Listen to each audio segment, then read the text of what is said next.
Hello friends, welcome to my channel. आज हम CTET के लिए एनईपी 2020, आरपीडब्ल्यूडी और आरटीई एक्ट के महत्वपूर्ण प्रश्नों को देखेंगे। तो चलिए स्टार्ट करते हैं। राष्ट्रीय शिक्षा नीति 2020 निम्नलिखित में से किसको प्रस्तावित नहीं करती है? यह सीखना कि कैसे सीखना है, विषय वस्तु में बढ़ोतरी, 360 डिग्री समग्र प्रगति रिपोर्ट कार्ड, मानकीकृत पाठ्यचर्या, शिक्षा शास्त्र व मूल्यांकन। इसमें सही हो जाएगा ऑप्शन ए, दूसरा और चौथा। इसमें निगेटिव पूछा है तो दूसरा और चौथा सही हो जाएगा, क्योंकि विषय वस्तु में बढ़ोतरी नहीं होनी चाहिए, कटौती होनी चाहिए। और चौथे में मानकीकृत पाठ्यचर्या है तो मानकीकृत निगेटिव शब्द है, तो ऑप्शन ए सही हो जाएगा, दूसरा और चौथा। निम्नलिखित में से कौन सी अधिगम अशक्तता वाले छात्र की विशिष्ट विशेषताएं हैं? पढ़ने में शब्दों या पंक्तियों को छोड़ देता है, वर्तनी में गलती करता है, ठीक से नहीं पढ़ता, एक ही गतिक क्रिया को बार बार करता है। इसमें सही हो जाएगा ऑप्शन ए, पहला, दूसरा, तीसरा। राष्ट्रीय शिक्षा नीति 2020 में किस पर जोर दिया है? बहुविषयकता शिक्षा पर, कठोर पाठ्यक्रम, योगात्मक आकलन, परीक्षा केंद्रित शिक्षा शास्त्र। इसमें सही हो जाएगा ऑप्शन ए, बहुविषयकता शिक्षा पर जोर दिया है। कठोर पाठ्यक्रम नहीं होना चाहिए, लचीला पाठ्यक्रम होना चाहिए, और योगात्मक आकलन नहीं होना चाहिए, रचनात्मक आकलन होना चाहिए। परीक्षा केंद्रित शिक्षा शास्त्र भी नहीं होना चाहिए, बाल केंद्रित शिक्षा की बात की गई है, इसलिए ऑप्शन ए सही हो जाएगा। Next question. राष्ट्रीय शिक्षा नीति 2020 में प्रस्तावित बदलाव है: मानकीकरण से लचीलापन, रचनात्मक मूल्यांकन से योगात्मक मूल्यांकन, रचनाओं की समझ से परीक्षा के लिए सीखना, बहुविषयकता से कठोरता। इसमें सही हो जाएगा ऑप्शन ए, मानकीकरण से लचीलापन। रचनात्मक मूल्यांकन से योगात्मक मूल्यांकन नहीं होना चाहिए, योगात्मक से रचनात्मक होना चाहिए, और बहुविषयकता से कठोरता नहीं होना चाहिए, ये उल्टा है, कठोरता से बहुविषयकता होना चाहिए। ऑप्शन ए राइट हो जाएगा, मानकीकरण से लचीलापन। एक विद्यार्थी जिसे दृष्टि बाधिता है कि विशिष्ट जरूरतों के लिए एक शिक्षक को विविध तरह के दृश्यिक प्रस्तुतिकरण पर ध्यान देना चाहिए, कई प्रकार की स्पर्शनीय और हस्त कौशल सामग्री का उपयोग करना चाहिए, बहुत सी मूक फिल्में दिखानी चाहिए, बहुत सी संरचित वर्कशीट्स जिसमें चित्र हो देनी चाहिए। इसमें सही हो जाएगा ऑप्शन बी, कई प्रकार की स्पर्शनीय और हस्त कौशल सामग्री का उपयोग करना चाहिए। Next question. राष्ट्रीय शिक्षा नीति 2020 के अनुसार प्रारंभिक स्तर पर आकलन का क्या स्वरूप होना चाहिए? रचनात्मक, नियमित, सूचनाओं के मात्र, ग्राह्यशीलता पर केंद्रित, शिक्षण अधिगम की उपयुक्तता के अनुरूप। इसमें सही हो जाएगा ऑप्शन डी, केवल पहला, दूसरा और चौथा। Next question. पठन वैकल्य किस प्रकार की विकलांगता है? अधिगम विशिष्ट, संवेदी, व्यवहारात्मक, गत्यात्मक। इसमें सही हो जाएगा ऑप्शन ए, अधिगम विशिष्ट। राष्ट्रीय शिक्षा नीति 2020 के अनुसार आकलन के क्या उद्देश्य हैं? सीखने के स्तर को सुनिश्चित करने के लिए विद्यार्थियों में तनाव उत्पन्न करना और डर पैदा करना, अध्यापन अधिगम क्रियाओं को दोहराना, अधिगम और विकास को अनुकूलित बनाना, कक्षा के अंदर और बाहर विद्यार्थियों को समर्थन देना। इसमें सही हो जाएगा ऑप्शन डी, दूसरा, तीसरा और चौथा। पहला गलत है, डर पैदा करना निगेटिव है, तो ऑप्शन दूसरा, तीसरा, चौथा सही हो जाएगा, option D is right. Next question. राष्ट्रीय शिक्षा नीति 2020 अधिगम के कौन से तरीकों पर बल देती है? अनुभवात्मक अधिगम, डिजिटल अधिगम, वैज्ञानिक अधिगम, करके सीखना। इसमें सही हो जाएगा ऑप्शन डी, पहला, दूसरा, तीसरा, चौथा, चारों सही है। निम्नलिखित में से कौन सी विकलांगता मुख्य रूप से सामाजिक अंतःक्रियाओं और संप्रेषण में कठिनाई से संबंधित है? अवधान न्यूनता, अतिक्रियाशीलता विकार, स्वलीनता, पठन वैकल्य, गुणज वैकल्य। इसमें सही हो जाएगा ऑप्शन बी, स्वलीनता। राष्ट्रीय शिक्षा नीति 2020 में प्रस्तावित समग्र 360 डिग्री बहुआयामी उन्नति पत्र को क्या दर्शाना चाहिए? विद्यार्थियों के प्रदर्शन की दूसरी प्रदेशों में विद्यार्थियों के अंकों से तुलना, विद्यार्थियों की संज्ञानात्मक, भावात्मक व मनोगत्यात्मक आयामों में प्रगति, विद्यार्थियों की संज्ञानात्मक क्षमताओं के अनुसार सही पहचान कर 8 बिंदु श्रेणी पैमाने पर नामांकन, विद्यार्थियों के अवधारणाओं में कमियां जिन पर अभिभावकों को मेहनत करनी है। इसमें सही हो जाएगा ऑप्शन बी, विद्यार्थियों की संज्ञानात्मक, भावात्मक व मनोगत्यात्मक आयामों में प्रगति। राष्ट्रीय शिक्षा नीति 2020 सुझाती है कि कक्षा अधिगम को पाठ्य पुस्तकों तक सीमित करने के बजाय अधिगम और शिक्षा तथ्यों और ज्ञान के कंठस्थीकरण पर आधारित होनी चाहिए। प्रत्येक 3 माह के बाद विद्यार्थियों की विषय वस्तु को बढ़ा देना चाहिए। खोजबीन और समालोचनात्मक चिंतन के विकास पर केंद्रित होना चाहिए। परीक्षाओं के लिए सीखने पर केंद्रित होना चाहिए। इसमें सही हो जाएगा ऑप्शन सी, खोजबीन और समालोचनात्मक चिंतन के विकास पर केंद्रित होना चाहिए। नेक्स्ट क्वेश्चन, विषय वस्तु को पढ़ते समय अक्षरों और शब्दों को हटा देना, जोड़ देना और उसमें फेरबदल कर देना निम्नलिखित में से किससे सापेक्ष रूप से संबंधित है? प्रमस्तिष्क पक्षाघात, पठन वैकल्य, स्वलीनता, गतिमान अक्षमता। इसमें सही हो जाएगा ऑप्शन बी, पठन वैकल्य यानी डिसलेक्सिया। नेक्स्ट क्वेश्चन, शिक्षा का अधिकार अधिनियम 2009 के अंतर्गत निजी विद्यालयों में आर्थिक रूप से कमजोर वर्ग के विद्यार्थियों के दाखिले हेतु सीटों के आरक्षण का प्रावधान है। इन छात्रों के सफल समावेशन हेतु एक अध्यापक को किस तरह के शिक्षा शास्त्र का इस्तेमाल करना चाहिए? भेदभावात्मक, अलगावात्मक, साम्यता पर आधारित, समानता पर आधारित। इसमें सही हो जाएगा ऑप्शन सी, साम्यता पर आधारित होना चाहिए, इक्विटी होनी चाहिए, इक्वालिटी नहीं होनी चाहिए। तो ऑप्शन सी राइट हो जाएगा। राष्ट्रीय शिक्षा नीति 2020 प्रस्तावित करती है कि 2025 तक प्राथमिक विद्यालय में सार्वभौमिक बुनियादी साक्षरता और संख्यात्मकता प्राप्त करने को सर्वोच्च प्राथमिकता प्रदान करनी होगी। राष्ट्रीय शिक्षा नीति 2020 के इस लक्ष्य को हासिल करने के लिए शिक्षा मंत्रालय, भारत सरकार ने डैश नामक परियोजना मिशन प्रारंभ किया है। निष्ठा, निपुण भारत, FLN, दीक्षा। इसमें सही हो जाएगा ऑप्शन बी, निपुण भारत। राष्ट्रीय शिक्षा नीति 2020 जैसी शिक्षा की समकालीन नीतियां बच्चों में कौन से कौशल विकसित किए जाने का प्रस्ताव रखती हैं? आलोचनात्मक सोच, प्रतिस्पर्धा की भावना, निष्क्रिय ग्रहण, रटने।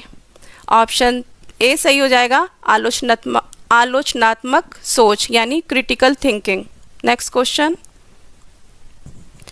राष्ट्रीय शिक्षा नीति 2020 में प्रस्तावित कथनों में से निम्न में से कौन सा कथन सही नहीं है? NEP 2020 मूल्यांकन के लिए विभिन्न प्रकार की विधियों और योजनाओं जैसे विधियां और योजनाएं जैसे कि समूह कार्य और भूमिका निर्वहन का प्रस्ताव रखती हैं। NEP 2020 रचनात्मक मूल्यांकन से योगात्मक मूल्यांकन की ओर परिवर्तन का प्रस्ताव रखती है।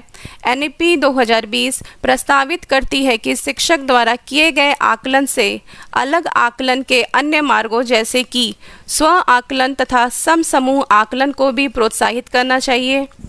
NEP 2020 प्रस्ताव रखती है कि छात्रों के उन्नति पत्र में उनके संज्ञानात्मक, भावात्मक आयामों की प्रगति सम्मिलित होनी चाहिए। इसमें सही हो जाएगा ऑप्शन बी, NEP 2020 रचनात्मक मूल्यांकन से योगात्मक मूल्यांकन की ओर परिवर्तन का प्रस्ताव रखती है। क्योंकि क्वेश्चन में निगेटिव पूछा है तो ऑप्शन बी सही हो जाएगा। रचनात्मक मूल्यांकन से योगात्मक मूल्यांकन की ओर नहीं होना चाहिए, योगात्मक मूल्यांकन से रचनात्मक मूल्यांकन की ओर प्रस्ताव होना चाहिए। नेक्स्ट क्वेश्चन, राष्ट्रीय शिक्षा नीति 2020 के अनुसार मूल्यांकन का उद्देश्य किसकी जानकारी देता है? विद्यार्थियों को कक्षा में व कक्षा के बाहर कैसे सहायता दी जा सकती है? विद्यार्थियों का उसके सहपाठियों की तुलना में प्रदर्शन, विद्यार्थियों के सीखने में कमियां व अभाव ताकि उसकी असफलता की पुष्ट पहचान की जा सके, विद्यार्थियों की रटने की क्षमता की जानकारी। इसमें सही हो जाएगा ऑप्शन ए, विद्यार्थियों को कक्षा में व कक्षा के बाहर कैसे सहायता दी जा सकती है, मतलब औपचारिक और अनौपचारिक दोनों रूप से। नेक्स्ट क्वेश्चन, हेतल घर में गुजराती बोलती है और इस भाषा को पढ़ने और लिखने में उसका प्रवाह है। उसके विद्यालय में निर्देश का माध्यम हिंदी है। वह यह भाषा नहीं जानती। राष्ट्रीय शिक्षा नीति 2020 के अनुसार इस स्थिति में विद्यालय को क्या करना चाहिए? हेतल को विद्यालय में सिर्फ हिंदी बोलने के लिए कहना चाहिए। बहुभाषावाद की संस्कृति सृजित करने के लिए सभी बच्चों को एक दूसरे की मातृभाषा का सम्मान करने के लिए कहना चाहिए। अध्यापकों को हेतल से कहना चाहिए कि उसने जो कुछ भी घर में सीखा है उसे भूल जाए। हेतल को उस अनुभाग में भेज देना चाहिए जिसमें निर्देश का माध्यम अंग्रेजी है।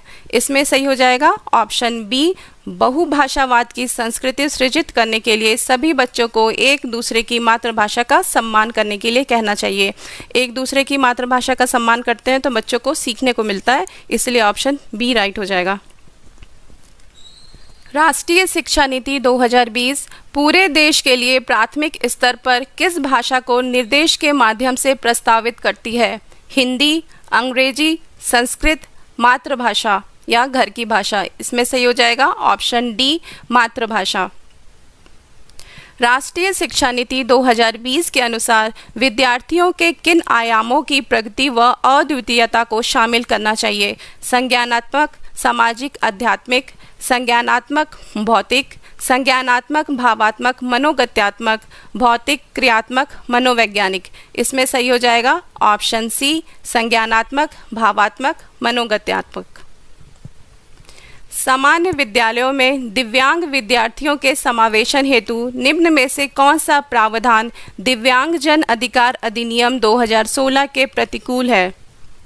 परीक्षा पत्र को पूरा करने के लिए अतिरिक्त समय, विद्यार्थियों की ज़रूरत पूरी करने हेतु लिपिक की सुविधा, दूसरी और तीसरी भाषा संबंधित कोर्सों की बाध्यता, व्यक्तिगत ज़रूरतों के अनुसार यथोचित संयोजन। इसमें सही हो जाएगा ऑप्शन सी, दूसरी और तीसरी भाषा संबंधित कोर्सों की बाध्यता। प्रतिकूल पूछा है यानी निगेटिव पूछा है तो ऑप्शन सी राइट हो जाएगा, दूसरी और तीसरी भाषा संबंधित कोर्सों की बाध्यता। नेक्स्ट क्वेश्चन, अधिगम अक्षमता के संदर्भ में गणितीय अधिगम अक्षमता क्या कहलाता है? गति, समन्वय वैकल्य, पठन वैकल्य, गुणज वैकल्य, लेखन वैकल्य। इसमें सही हो जाएगा ऑप्शन सी, गुणज वैकल्य, डिस्कैलकुलिया। नेक्स्ट क्वेश्चन, राष्ट्रीय शिक्षा नीति 2020 किस प्रकार के शिक्षा शास्त्रों का प्रस्ताव रखती है? परीक्षा केंद्रित, अध्यापक केंद्रित, अधिगमकर्ता केंद्रित, बहिष्कार केंद्रित। इसमें सही हो जाएगा ऑप्शन सी, अधिगमकर्ता केंद्रित यानी बाल केंद्रित, जिसमें बच्चा एक्टिव हो सके, करके सीख सके। नेक्स्ट क्वेश्चन, सामाजिक आर्थिक रूप से वंचित समूहों के छात्रों का अवधारण सुनिश्चित करने के लिए राष्ट्रीय शिक्षा नीति 2020 प्रस्तावित करता है कि पाठ्यचर्या और शिक्षा शास्त्र परीक्षाओं पर केंद्रित हो, पाठ्य पुस्तकों पर केंद्रित हो, संलग्न और संदर्भित हो, मानकीकृत व एक रूपी हो। इसमें सही हो जाएगा ऑप्शन सी, संलग्न और संदर्भित हो। नेक्स्ट क्वेश्चन, एक मिशन मोड में देश में यूनिवर्सल एलिमेंट्री एजुकेशन प्राप्त करने के लिए भारत सरकार का व्यापक और एकीकृत फ्लैगशिप कार्यक्रम है। एकलव्य मॉडल, नई तालीम, सर्व शिक्षा अभियान, शिक्षा की राष्ट्रीय नीति 1986। इसमें सही हो जाएगा ऑप्शन डी, शिक्षा की राष्ट्रीय नीति 1986। राष्ट्रीय शिक्षा नीति 2020 में आकलन के संदर्भ में विद्यार्थियों के लिए किस प्रकार का प्रगति पत्र प्रस्तावित किया गया है? ऐसे प्रगति पत्र जिसमें विद्यार्थियों के प्रदर्शन को अन्यों की तुलना में सापेक्षित किया, वर्ष पर्यंत पेपर और पेंसिल परीक्षण में विद्यार्थियों के प्रदर्शन का प्रगति पत्र, 360 डिग्री बहुआयामी प्रगति पत्र, योगात्मक एक आयामी प्रगति पत्र। इसमें सही हो जाएगा 360 डिग्री बहुआयामी प्रगति पत्र, जिससे बच्चे का सर्वांगीण विकास हो सके, इसीलिए ऑप्शन सी राइट है। राष्ट्रीय शिक्षा नीति 2020 के अनुसार निम्नलिखित में से भारत सरकार की कौन सी पहल इस बात पर बल देती है कि विद्यार्थी अधिकांश रूप से प्रमुख भारतीय भाषाओं की उल्लेखनीय एकता के बारे में जानेंगे? एक भारत श्रेष्ठ भारत, स्वच्छ भारत अभियान, सर्व शिक्षा अभियान, डिजिटल इंडिया अभियान। इसमें सही हो जाएगा ऑप्शन ए, एक भारत श्रेष्ठ भारत। नेक्स्ट क्वेश्चन, विद्यार्थियों के आकलन के लिए राष्ट्रीय शिक्षा नीति 2020 द्वारा निम्न में से कौन से उपकरण विधियां प्रस्तावित की गई हैं? भूमिका अदा करना, समूह में कार्य करना, पोर्टफोलियो बनाना, परियोजना। ऑप्शन ए दूसरा तीसरा, ऑप्शन बी पहला तीसरा चौथा, ऑप्शन सी दूसरा तीसरा चौथा, ऑप्शन डी पहला दूसरा तीसरा चौथा। इसमें सही हो जाएगा ऑप्शन डी पहला दूसरा तीसरा और चौथा, चारों राइट है।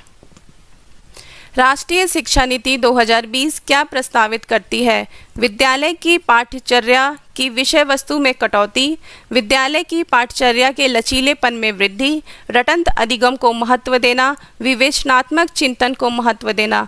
ऑप्शन ए दूसरा चौथा, ऑप्शन बी पहला दूसरा तीसरा, ऑप्शन सी पहला दूसरा चौथा, ऑप्शन डी दूसरा तीसरा चौथा। इसमें सही हो जाएगा ऑप्शन सी पहला दूसरा और चौथा। अगर आपको क्वेश्चन अच्छे लगे हों तो चैनल को सब्सक्राइब करें, लाइक करें। मिलते हैं नेक्स्ट वीडियो में। Thank you for watching.